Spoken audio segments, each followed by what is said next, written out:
We'll do it in post. Okay. Yeah, you'll do it first. I'm not doing it. Hello, this is Darcy in Post. I would like to welcome you to the first ever episode of the Golf Podcast. Before I let you go into ear heaven, I'm just going to give you a little sneak peek of what's to come. Have a listen. What kind of drugs is he shipping in vitamin C that's not regulated? Ketamine on the field. There is a very real, genuine dislike for him as well. He really cares about vaginal health, and it's just something he's quite passionate about.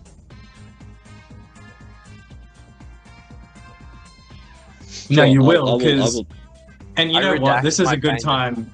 This is a good time to actually start the podcast. Hello and welcome. So Darcy is going to do all the video editing for this because he has actually managed to get this podcast sponsored by GeoGuessr in a way, right, Darcy? Eugene, but yes, great to be back. Nice to see you, Aaron. Good to see you, Tex. You too, Eugene. Eugene who? Tell us about yourself. Formerly known as Eugene, the hole-in-one McGinley. But I've moved on. Yeah. So as I was saying, the ESPN Knights of the Dale podcast brought to you by GeoGuessr. Fun for the family, fun for you. And also by Sporkle. Do some trivia. Yeah. All right, now why are we here today, host Aaron? We're here today because we found Darcy, who's a golf enthusiast, and who has, as you see, Darcy, we have this little bit of a group of 9, and we love golf. So we wanted to get an experienced head in to sort of commentate and give us guidance as we go through our competition. And thank you for agreeing to do it for, as we mentioned, a GeoGuessr Pro profile. $24 specifically, yeah. Thank you. Yeah, okay, and just to confirm, you'll be doing the editing. And all right, let's get into the golf, shall we, boys? Yeah. And so I guess we should start by saying, Darcy, have you ever played the Pacific 9-hole par 3 course? Oh yeah, look, not one of my favorite holes, but I've been there, done that. I've got the experience behind my back. I know what I'm talking about, and I'm happy to be here to put in some insight today. What did you think in particular the quality of the greens on the par 3? Yeah, look, we've had good weather this summer. Isn't that right? The humidity, I don't know if that's good for the ball. You'd have to ask Tex, he's the ball expert. But I came down to the green, was it last week? Yeah, last week. Looked great, flew well. They do fly well. What did you think of the green? And I guess this is a good time to introduce the hosts of said podcast. So obviously, we've got Darcy McCringleberry, who's the seasoned veteran, works as, I believe, do you work at a call center, Darcy, uploading emails? I don't know, but there's an Indian guy there who tells me what to do. So sounds like a scam. How's the tech? Yeah, it's good. Oh man, that's fun. So anyway, I guess whilst we've now established that Darcy, McCringleberry is a seasoned veteran of the course, we should meet our next host, who'll be a what do you bring, Tex Anderson? I'm a numbers guy, boys. I'm bringing the numbers to the table. I'm all about what do the stats say? Where do people stand on podiums? You know, how's the averages compare? And I think a lot of our listeners are very eager to hear some numerical comparisons between players. That they are. And we noticed, Tex, that you seem to be in this community. Would you say you bring a lot of value, net positive to this group? Yeah, I would say I'm a net positive for sure. I'm very good for everyone else's averages. And I guess I'll introduce myself, right? So for those of you who don't know me, which you all do, because this group was founded by myself. I'm the founding father of this group, which we lovingly call the Knights of the Dale. Get it? Knights. And then Dale being Karen Dale, so Knights of the Dale, as you have it. So what we did is we brought together 9 guys who were eager to step into the world of golf. And we said, you know what? Let's make a spreadsheet, right? And we'll credit Tex to that because Tex started the spreadsheet. But I think it's safe to say that the group was founded by Tex's spreadsheet ability and my good looks and charisma. And I don't mean that in a tacky way. It just is what it is. This is an objective podcast, right? So let's dive in, hey? Before we start, these sponsors, Darcy, do you want to go and just give thanks? Oh, yeah, absolutely. This podcast is brought to you by 2B Pencils and dehydrated beef jerky. Coming at you from 7-Eleven. They've got a deal now. If you go in with Aaron, you get 50% off. Don't know why that is. Beef jerky has a really large carbon footprint. So now I'm wondering that are we going to get cancelled before we even start? We're as you can 5 minutes see, into the first. If the viewers are watching our visual, you can see that there is a car behind Tex, which we are giving away for this week's this isn't just any car. This isn't just any car, boys. This is a VW Golf. That's your car, This right? is no. Yes, I do have a Golf, but this is not my Golf. This is a screenshot from Google. Oh yeah. So the lucky High winner quality. of our raffle gets to drive around in this Golf. Let's go ahead and let's introduce each person on the comp, because what we're thinking is, let's say Tommy Lister gets in his car, he's driving to work. He wants to listen, he wants to hear, hey, what do they have to say about me? So let's go over and introduce each person, and we'll do it perhaps on the podiums, and we'll work our way up on the 10-game average. How's that? Sounds good. Sure. Tex, go ahead and pull up. Can you go ahead and pull up the 10-game average? Sure. And some behind the scenes. Yeah. The 10-game average. So we won't look at the holes to start out with. We'll just look at the total here, just in the in this highlighted section. So here we have. We'll pull up the actual leaderboard. That's probably better. Yeah. Actually, here we have. There we go. Here we have the 10-game leaderboard. We have several leaderboards here in this spreadsheet. We've got the 10-game, the 6-game, most improved, handicaps, average, GIR, that's greens in regulation, for those of you listening at home who aren't aware of that acronym. On a par 3, that is on the green on the tee off. We also have trajectories, which is the difference between your 6-game and 10-game average. We have your birdie count and your putting average. So we'll just pull that up. It might even be easier if we just pull up the podiums, because they have recently been updated. Yeah, so let's start with the rolling average, I guess, and we'll just work our way through this sheet. Yeah, we'll work our way up. And you know what? This will be a bit touch and go, because Darcy knows about half of these members like brothers, and he doesn't know who the fuck the other people are. So we can just kind of, ebb and flow here. But I'll start with the Knights. So Thomas Williams is a new addition. Go. Could I just butt in here? Obviously not for me, a seasoned veteran, but could you explain for the viewers what a rolling average is? Sure, that's a numbers thing, boys. So what we do is we take your average score on the last 10 9-hole rounds you played. So as this is a 9-hole course, we count the 18 as 2 games. So this is your last 5 18s, or if you had to split it up, we actually had a rained out game where they only got to finish 9 holes and then they had to leave. They couldn't finish the back 9. So this is the last 10 9-hole rounds that you played. And as we can see, we've kind of split this 9-person rank up into 3 different areas. Top being the green, in which case you're a bit of a stud. The middle bit being neutral, in that you could slip either way, but you're on good footing for now.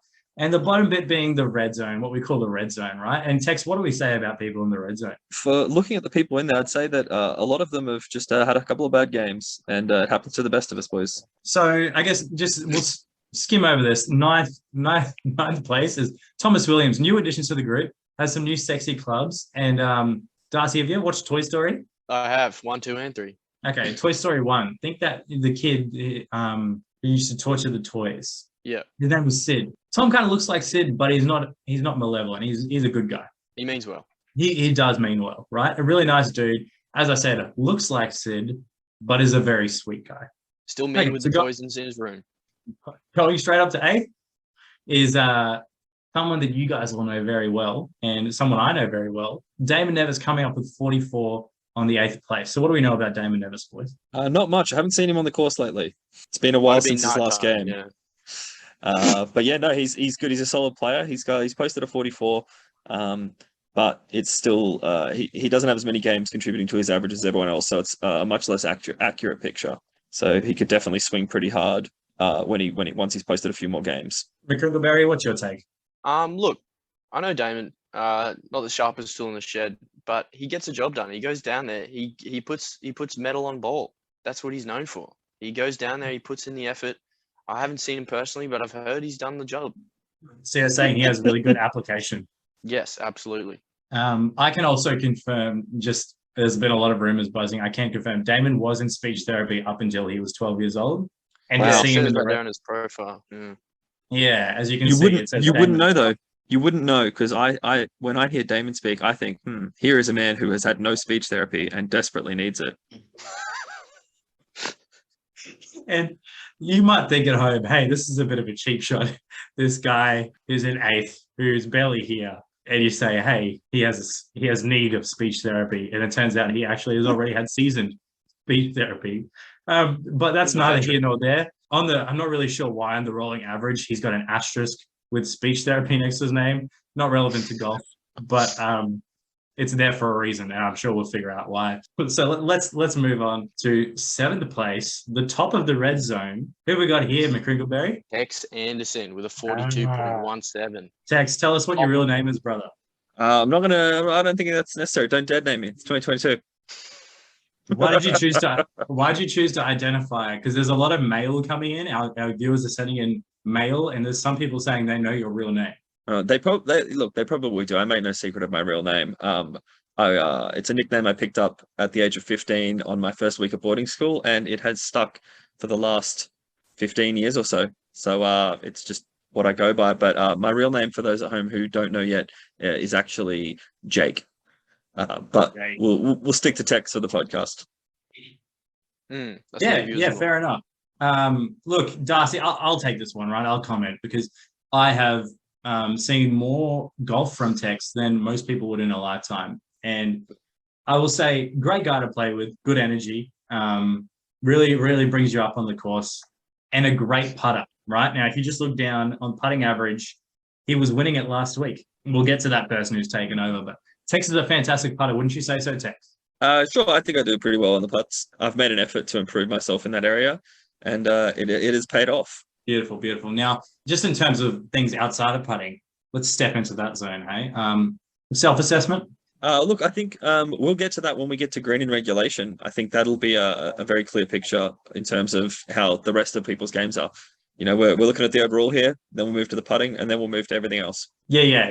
And McCrinkleberry. Now, a word is that you actually worked quite intimately with Tex at your job at said call center. And what would you say you noticed about his personality? Look, not much to say about the personality. More of a work ethic thing. I think he averaged maybe 10 hours on Sporkle a day, but maybe they were golf Sporkles. Maybe that's why he's so good. Judging by this, I'd say they're not. Apparently, around the course, Tex, people called you the chicken hernia. Can you explain that nickname? Yeah, I once hit a chicken on the course. Believe it or not, there was a chicken on the course. Usually it's just ducks and owls as well. There's lots of owls on the course actually, and I hit that chicken with a golf ball with a duff tee off, and it gave it a hernia. Wow. We had to put it out of its misery. It was honestly a bit traumatic. I was going to say, Eugene, when's the last time you were on the course tending to the green? Tending to the green. Oh my God, it's been a while, hasn't it? Maybe 6 months, 8 months. It's been a while, but I tell you, as soon as I get back out there, feels like I never left. Quite funny, Eugene. I feel like maybe you're speaking in euphemisms and you've never played a game of golf in your life. I get that a lot, I'm joking. I don't. I never get that because I'm a pro. What's your handicap? Broken arm. It always sets me back. That's a classic, but it's a 3. Handicap is a 3. Damn, that's pretty impressive. Thank you. Okay, just going back to the green here. I shared a photo with you, Tex, and you, Aaron. It's in the chat. I think we just need to analyze a bit of the form, what the ground's looking like. See if you can access that photo for me. Looks like okay. I may have to stop my screen share for this, but you've come in here belligerent, come in here disrespectful. We're trying to have a serious podcast about golf. We invited you in because you said you had nothing else to do tonight, and you come in here and you try and make a fool out of me. We've got an image here. Let's just have a look. It's for all our visual viewers. Here's this image. So this is one of the most recent images we have of the tee on the seventh hole. Nice. You can see here there's a lot of divots on the ground around here, but for the most part I'm just going to go ahead and say I was caught in a compromising position here. Now I don't usually look like this, right? What's in the distance? And so I leaned forward, had a peer, and I leaned back, and there's this photo that's been taken and it's been doing the rounds, and I want to say I don't appreciate it. For anyone at home, you can just go to aaronnevis.com as well to view that image. That's true. Yes. Let's move. Yeah, Let's so- move back. So we're running behind time. Well, let's Yeah. move into the blue zone. This is the middle three players of the We'll rolling call this average the leaderboard. midfield, right? Yeah, the midfield. I This think is that's a good where name. right now the most attractive players are sitting. I don't know whether that's like a trend or not, but we'll roll with that. So in sixth we have Thomas Lister. Now, Thomas Lister, most of you know him as a basketball player, isn't that right, Darcy? Yeah, a keen basketball player. A man who runs the floor, a man who gets stuff done. And you guys have heard that's what I like in any sportsman. Tex, I still think there's a good chance that Darcy Eugene Wade or whatever the fuck his name is has never played a game of golf, but we're going to breeze past that for the time being. Now, Thomas Lister, dependable tee-off player. He is actually in med school, and he'll let you know about it. That's his defining feature. What have we got for him on the podium, guys? Sure. We have Thomas Lister, recreational gynecologist. What could that mean? I'm not sure. I think he's just he cares a lot. He really cares about vaginal health, and it's just something he's quite passionate about. Big feminist. Nothing wrong with it. So he's got a 14 handicap here. His current ranking is 6th with a rolling average of 41.3. He's got a lot of podiums here. The vibe around him, just the chatter around the course, the whisperings, is that he's got a lot of potential, but a lot of shanks, unfortunately. Once he shanks it, you won't see him again. So once he gets the errors out of his game, what do we reckon, Eugene? Maybe top 3? I'm sniffing out a top 3, even a top 2. Look, he's done it once. He can do it again. He's proved it. He gets down on that course. Sorry, just a hiccup. So that pretty much wraps up Thomas's. Let's go next up the leaderboard, which is what we call the Dead Sea spot. So you divide the Dead Sea. You got the shit people below. You got the good people above. Who's in the Dead Sea spot? The most mediocre golfer of the group. We've got Ring, our very ring. own Aaron Nevis. Excuse me, ring ring. It is the king. Am I right, boys? I don't think 5th place is typically referred to as the king. Okay, you're at the gates of heaven, Tex. You're at the gates of heaven, and you only get one chance to get let in. And Saint Peter in Catholicism, he says to you, "Who has the sexiest swing in the group?" There is a right answer. What's your answer? Ooh, it's a tough one. I think I'm gonna have to go with my boy Joe Potter. Short, powerful. Oof, can't go past it. Yeah, look, Tex, I'm not going to do an assessment on my own golf game, so feel free to do it for me. Cool. Well, I think 5th place perfectly summarizes Aaron Nevis's golf game. He's 5th of 9. I think that kind of sums it up. He's got that long game. His green in regulation. We'll just double check that. He is also directly middle of the pack for green in regulation. So he's on the green as much as half of us. He's scoring as much as half of us. It's it's 5th. What do you say about 5th, boys? This is not king. Thanks for Morty and Darcy. I hear that you did some tutelage under this person in a previous job. Do you want to go ahead and give a bit of a snapshot as to what you know about this monarch? Yeah, look, he goes in and he gets the job done. And by Shut the way, the fuck up, okay? I just want to I need you address to the be better. allegations. I just want to address the allegations from last week's podcast where everyone said I was saying the same thing over and over again when called upon. It's not true. I'm a man of passion for the sport. I like when people get the job done. Aaron also sucks at golf. He's coming right out and saying it. There has been some murmurs I hear about much shoulder to waist ratios talked about a lot. That's neither here nor there. I don't want it to be a thing, but in a positive manner for sure. And speaking of upside down Doritos, we'll go on to our next person who was in 4th place, and that is Jamie Hill. Look, there's a lot of controversy currently surrounding Jamie Hill, right? And Tex, I think we should address this right now to the people. What do you think? Of course, yeah, 100%. A lot of people talking behind his back.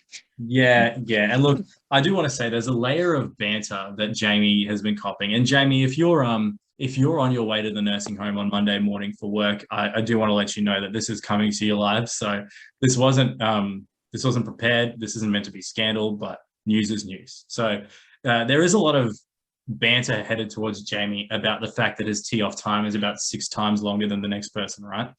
And I do want to say, just to reassure everyone, that even though there is a thick film of banter, there is a very real, genuine dislike for him as well, and playing with him. People are trying to avoid games with him. And Tex, I know you were talking to me, but you were pretty heated about it earlier, and you said you don't feel comfortable Yeah, no, And it's that, tangible. Before we yeah, started the podcast, Tex and Aaron were both saying, I don't even want to bring it up. I'm going to get too mad. They said, we actually hate him for real. It's not even a podcast thing. But he gets in there and he gets the job done. He goes in and he puts in the work. So not much to complain for from me. and so not to put words in your mouth, Tex, but you were saying something along the lines of that he looks like a women's darts player, and you don't like the fact that he comes up there and he chews up your time and then he turns and laughs at you as if he's your friend, and you think that that's quite off-putting. Yeah, that's fair. And you can see my game typically suffers for it. If you go through the spreadsheet that we've got here, a record of every game, and you see all the times I played with Jamie, my score is significantly lower. Higher, my apologies. Worse. And you know what? Let's just step up the notch.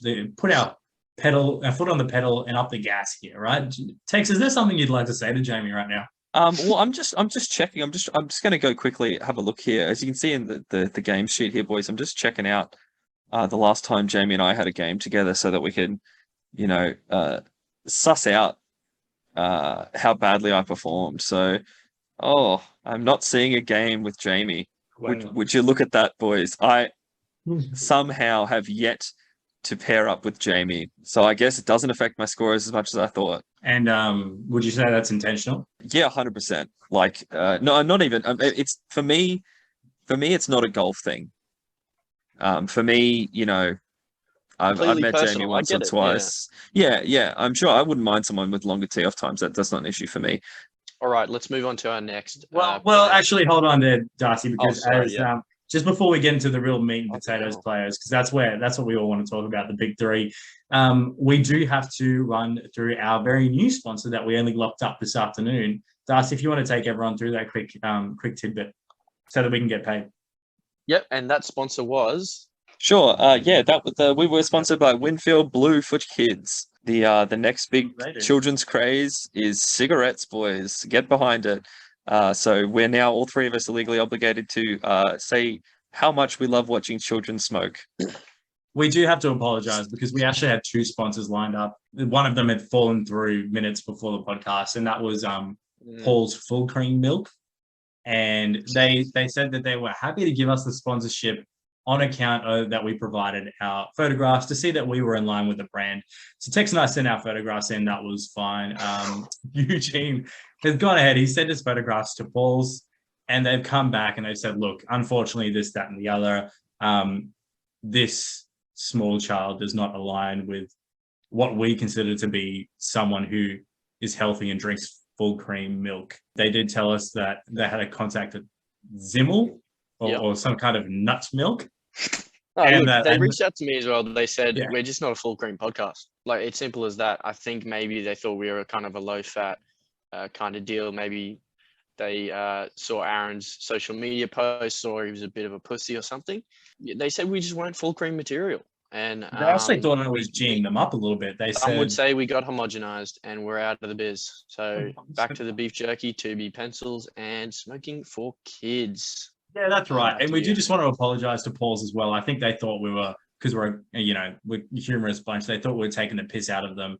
And their exact words were, don't send us your Make-A-Wish Foundation kids expecting us to sponsor your podcast. And Darcy, if that's any consolation, they've sent you some vitamins and whatnot that you can take in your spare time. Feast of the Resistance, the bit that we actually did this podcast for, right? We've crawled through the initial part of this podcast just so we can get to this bit. And this is the self-proclaimed king, the extra chromosome himself, Rowan Davison, in third place. And we know him pretty well, don't we, boys? Yeah, I personally, I've known Ron for many years now, almost actually approaching half of my life. What did you get out of that relationship? Look, probably a few grey hairs. I think I can't really think of much else. A fear of salmon pants. Rowan is an interesting cat, right? And Darcy's dealt with him before. In fact, Darcy has received many death threats and whatnot via I online. Can't speak on the matter since the charges, but to start with a bit of non-banter, Rowan was actually offered a job on the course to be the desk boy. And whilst people at home are thinking that's a shit joke, it's not a joke. It's And they actually said, real. no, you can't sleep on the course, Rowan. And he said, no, I'm not taking it. He said, "You need me." Rowan allegedly turned down that job because it was a casual role, and instead he took the assistant management job at Wendy's in Garden City Food Court. And I hear he's doing well. Fast food managers, they make good money. What can you say? But back onto the numbers, boys. We've got Rowan Davidson here. He's sitting on a around 39 for his last 10 holes, and as you can see here on the screen, and for those of you listening, he's actually also the best putter of the group. He has pulled a very impressive 14.9 putt average, which puts him into first place. So he clearly needs to work on his long game a little more, and it'll all come together. I think we're getting towards the competitive end where we've got some very tight gaps between second place and fourth place. There's only Tex, a go stroke, ahead and tell ahead. us about Rowan's OnlyFans account called Only Putts. As you know, Rowan started an OnlyFans account this week called Only Putts, which consists of him, a golf club, and a sterilized glove. Do you want to go ahead and breeze over that, or? Yeah. Well, look, I'm sure we've all seen videos of a similar nature. Usually not intentionally shown to you by a friend who. It's not a very friendly thing to do, and typically it's. I heard he forced himself appendicitis. It was that intense. He did. Induced appendicitis. Yeah. First case in the world, I think. They said. Self-induced. He's a pioneer. He's a pioneer. Yeah. What can you say? Yeah, some would say a pioneer. Would they? Yeah. So Rowan's On to our next player. tagline on the stat sheet is silence. He actually recently lost that nickname. He's gained a new one. But silence. Rowan likes a bit of silence on the tee off, which I think is a reasonable request. Personally, I have seen the error of my ways. I used to not be very respectful of the tee off, and have since gone to great lengths to ensure I am dead silent during other people's tee offs. But his new nickname, however, is Green Thumb, because as all of us who've played with Rowan recently know, he just loves to rip out some weeds from around his ball before he takes his shot, or maybe even dig himself a little divot so that he's got a nice lofty little tee off on a piece of grass. That's a really good segue. Thumbs. Do you guys want to hear some drama? There have been for the first time I say this on the podcast, genuinely, there have been some rumors that the hacking and the removing of plants may not actually be in the rule book. So you can't. So what you can't do, you can't improve your lie. Having glossed over the rules, I haven't done a deep read, so this may be not 100% accurate. But my understanding is that as long as you're not improving the lie of your ball, it's fine. So you can improve the path. You can pull out a few weeds or rip down a small overhanging branch or whatever. But it's when you start to get in and around your ball on the grass, or if it's in weeds, you can't pull those weeds out.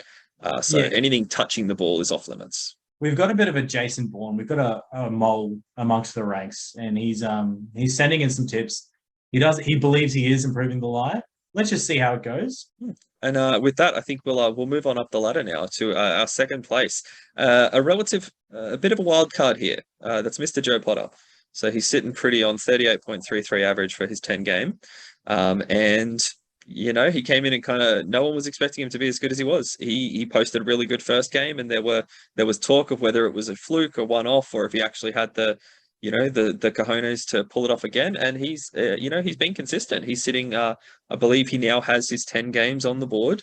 So if we just quickly jump to the profiles for Mr. Potter, he is sitting on 9, so he still has one more 9 to be applied to his podium, to his average before it is a true average. But up until then, so I guess eagerly awaiting Joe's next game to find out where he moves. Yeah, no doubt. I agree with that. Yeah. Please go on. Oh, you guys don't know? Oh, yes, there were allegations on Joe Potter. Have you met this guy? Because I don't know if you picked the right dude for this. Yeah, no. That's why it's so surprising. What kind of drugs is he shipping in vitamin C that's not regulated? Ketamine on the field. Injecting. Yeah, Wow. Shit. What does he do with the I guess syringes? Pray just a tell? rumor, but don't want to get into it. Look, I imagine he probably just throws them at all the owls that are on the course. Throws them like Mm. darts. a moment of reverence, perhaps, because in an otherwise stupid podcast, I will bow my head. These two are very good. They're far and away ahead of the rest of the pack. They're sort of like a top two away from the field. Then comes the midfield. Then comes the bottom dwellers. But these two are in a league of their own, and you can. Tex will agree. You have to sort of separate what they do on the golf course versus what kind of company they are on the golf course, right? And Tex, you'll agree, as far as their ability on the golf course, no one really comes close. They don't shank shots. They're very safe, conservative players when they need to be, and they're beautiful to watch. Correct? Yeah, I'd say that there's very, very few duffs from either of them. It is very consistent play. I've never seen anyone hit a ball as straight as Joe hits a ball. He can hit that ball and have literally no left or right movement, no lateral movement. It just flies through the air in a dead straight line, and it's impressive to watch. It's most of his tee offs are just dead straight line.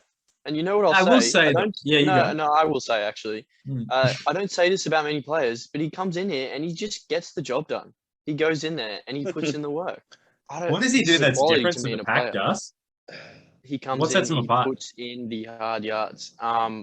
I've heard. I haven't seen the young man play, but I've heard he's got a mean drive. He putts well, and he's just an all-round great player. Yeah, look, which brings me to the personality side of things for this big two, right? And I know I'm touching on Pat prematurely, but the two of them, most of the personality is in the midfield in this table, and that's the easy way to say it, right? So like, Well, I was going to say most of the personality between these top two is in their golf bags. yeah, that's you know what, Tex, you're on it today, mate. Bit of pay to win, huh? You know what? To best describe what it's like to play a game with one of these guys, and you know what? If you play a game with two, it does compound. The effect compounds. But to play a game with one of these guys, it's like, do you remember as we're all Catholic boys, we're all Christian boys, yeah? Uniting Church of England for me, brother. Well, we'll address that later. But as a Catholic boy on Friday, sometimes you can't resist the pull of a Macca's drive-through, right? So you drive through and they say, "Hi, my name is such and such. What can I get you?" And you say, "Oh, hi there. I'm a Catholic boy. Can I just get myself a filet o fish burger by itself because it is Friday, and on Friday we eat fish and we observe the good stories of the Old Testament, as you know, right, Darcy? He's nodding his head. He says, "Yep, absolutely. Yep, the old filet o fish on the drive-through on Fridays." Yep. Now, yeah. You're looking forward to it, and you got one hand on the steering wheel. You grab the bag. You say, "Thank you, sir," and you take it out and you take a bite, and the fish is missing, and that's kind of what it's like to play with them. You know what I mean? Like, it's still a Friday. You still live in a first world country, but you were just pretty severely let down, and there's not a lot going on. So that's kind of where we're sitting with Pat and Joe. And you know what? Rowan and I were actually talking about this. You have a responsibility when you're in a society to be interesting. So Pat and Joe will come and they'll take up all the spots and they'll play, but God forbid they say anything of interest. And that will be something we have to keep tabs on. There's no fish in their field of fish, is there? They're missing the fish.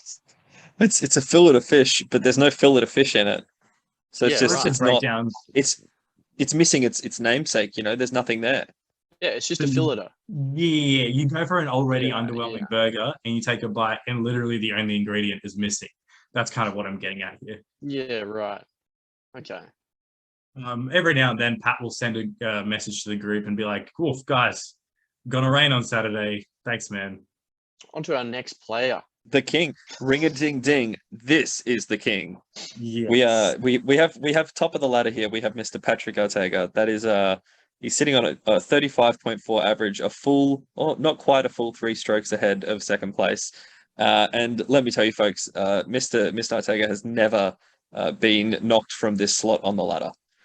He is the current reigning champion in perpetuity today. He's a special player, right, Tex? Yeah, he's very good. Very, very rarely duffs a shot, and when he does, the recovery is always on point. And just to give a bit of background into this guy's story, right? So he took up golf a couple of years ago, and at the time he proposed to his lovely partner Sam. Since then, so he proposed with a top shelf engagement ring, and since then he's gone on to invest his money very well and race crypto horses. So the guy's done well for himself, and so rightly so, his wife turned to him recently and said, "You know what? You do a good job providing for this family.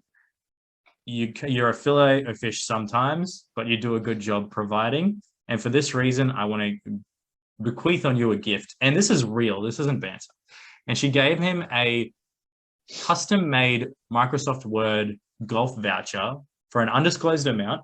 And he has gone and he's upgraded all his clubs. And so the chances of us catching him, they're thinning out, right, Tex? Yeah, absolutely. I think there's really only maybe 3 people on the ladder who have any chance of even keeping pace.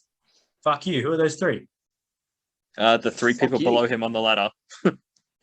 So you cut me off, huh? I think the gap's too big, man. It's a 1.6 gap between 4th and 5th. That's too many. It goes there's Pat's 3-point lead, and then there's 0.7, 0.5, and I think that's tight. Adding 1.6 that's bigger than the gap between Joe and Jamie. We'd have to really double showing the range to include another player. You're really fucking showing your true colors here, cunt. I'm all about the numbers. I can't go past the numbers. I How do have considerate. something to admit. This may be bad for my career as a veteran golfer, but I have never played a game of golf in my life. Wow. And we That's had a big something to say, revelation. Darcy. I know I see When, your face in shock. When Paul's got back to us rejecting our advances because of your bone structure, we kind of figured the same thing. Well, I got another email from Paul's, I got a follow-up email from Paul's, Do and tell. they said we've had our top scientists on this one, Give me and Paul's there email is right now. physically speaking, using physics, there is no way that this person could swing a golf club. They said that it's not. It's like have you Googled person who physically can't swing a golf club?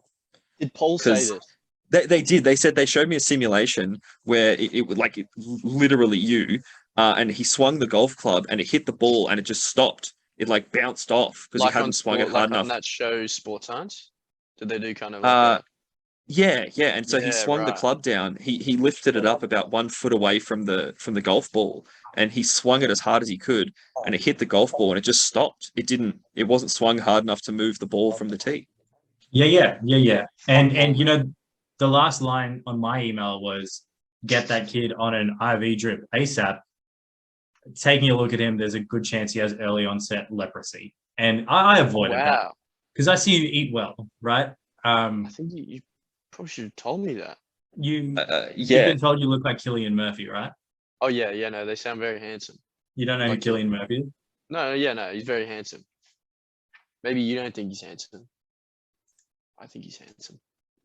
And good golf chatter, guys. And to wrap this one up, a word to our sponsors as we sign off for our first podcast. Hope everyone enjoyed their morning drive to work.